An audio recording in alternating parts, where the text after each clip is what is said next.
Hello viewers, আসসালামু আলাইকুম। রঙিন রঙিন পাটিসাপটা পিঠা দেখে সবারই জিভে জল এসে যায়। আমিও কিন্তু বানিয়ে নিলাম রঙিন পাটিসাপটা পিঠা। তো আজকে পিঠাটা কিভাবে বানালাম তাই কিন্তু আমি আপনাদের সাথে শেয়ার করতে যাব। প্রথমেই একটা প্যানে আমি সামান্য একটু ঘি দিয়ে দিব। সেই ঘিয়ের মধ্যে আমি শুকনো চালের গুঁড়ি দিয়ে দিব। আমি কিন্তু এখানে খিরসাটা তৈরি করতে যাচ্ছি। তো খিরসাটা তৈরি করতে আমি শুকনো চালের গুঁড়ি নিয়েছি। চালের গুঁড়িটা টেলে তারপরে তার মধ্যে আমি পর্যাপ্ত পরিমাণ দুধ দিয়ে দিব। দুধ দিয়ে আমি এই চালের গুঁড়িটাকে ভালো করে একটা হ্যান্ড মিক্সারের সাহায্যে ভালো করে এটাকে মিক্স করে নিব। তারপর দিয়ে দিব সামান্য একটু লবণ আর সামান্য একটু চিনি। চিনিটা আমি বেশি দেব না, কারণ আমি খেজুরের গুড় অ্যাড করব, তাই আমি চিনি কম দিয়েছি। এরপর দেখেন কতটা ঘনত্ব চলে এসেছে। এর সাথে আমি দিয়ে দিব একটু গুঁড়া দুধ। গুঁড়া দুধটা দিলে অনেক বেশি সুস্বাদু হয়। অবশ্যই কিন্তু গুঁড়া দুধ দেওয়ার চেষ্টা করবেন। এরপর দিয়ে দিব নারিকেল।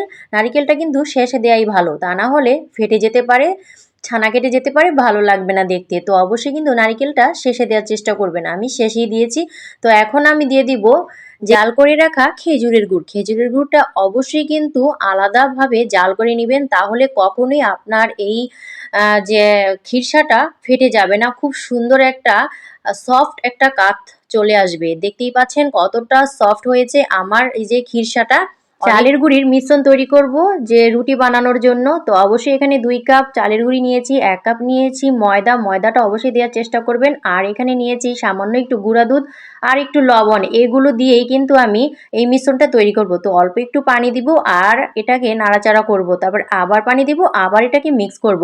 এভাবেই কিন্তু মিশ্রণটা তৈরি করতে হবে। আর এই যে দেখতেই পাচ্ছেন কতটা সফট হয়েছে। এখন আমি দিয়ে দিব এতে সামান্য একটু খেজুরের গুড়। খেজুরের গুড়টা আমি বেশি দেইনি, কারণ হচ্ছে আমি অত মিষ্টি পছন্দ করি না, তাই আমি সামান্যই দিয়েছি। এরপর একটা প্যানে চালের কাঠ দিয়ে এভাবে ঘুরিয়ে ঘুরিয়ে রুটি আকারে শেপ দিব। তারপর ঢাকনাটা ঢেকে দিব এর সেদ্ধ হওয়ার জন্য।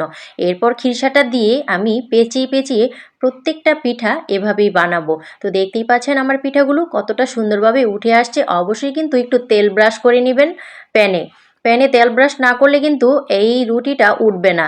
এই যে আমার পিঠাগুলো কতটা সুন্দর হয়েছে। প্রথমে সাদা কয়েকটা পিঠা বানিয়েছি, এরপর রঙিন পিঠা বানাবো। আর রঙিন পাটিসাপটা পিঠা বানানোর ক্ষেত্রে কিন্তু অবশ্যই ফুড কালার ইউজ করতে পারেন। আর আমি কিন্তু এখানে সামান্য একটু ফুড কালার দিয়ে ভালো করে একটা মিশ্রণ তৈরি করে নিয়েছি।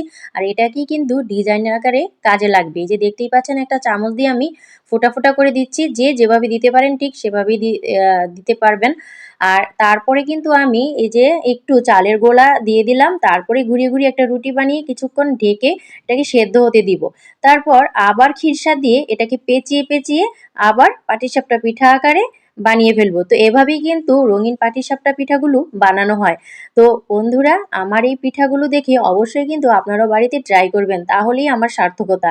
আর এখানে আমি আরেকটা ডিজাইন করে নিচ্ছি।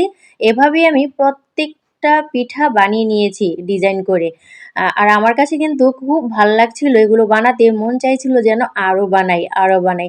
তো আমার মেয়ে খুব পছন্দ করেছে। তো দেখতেই পাচ্ছেন আমার পিঠাগুলো কতটা লোভনীয় হয়েছে। আপনারা কিন্তু চাইলেই এই পিঠাটা ইজিলি বানিয়ে নিতে পারবেন। আর আমি ভেতরটাও দেখিয়ে দিচ্ছি। আমার পিঠাগুলো কিন্তু খুব ভালো করে সেদ্ধ হয়েছে এবং খুব সুস্বাদু হয়েছিল। তো বন্ধুরা, কেমন লাগলো আমার এই পিঠাটা? যদি ভালো লাগে অবশ্যই লাইক, কমেন্ট, শেয়ার করবেন। বেশি ভালো লাগলে একটু ভালোবাসা দিয়ে যাবেন।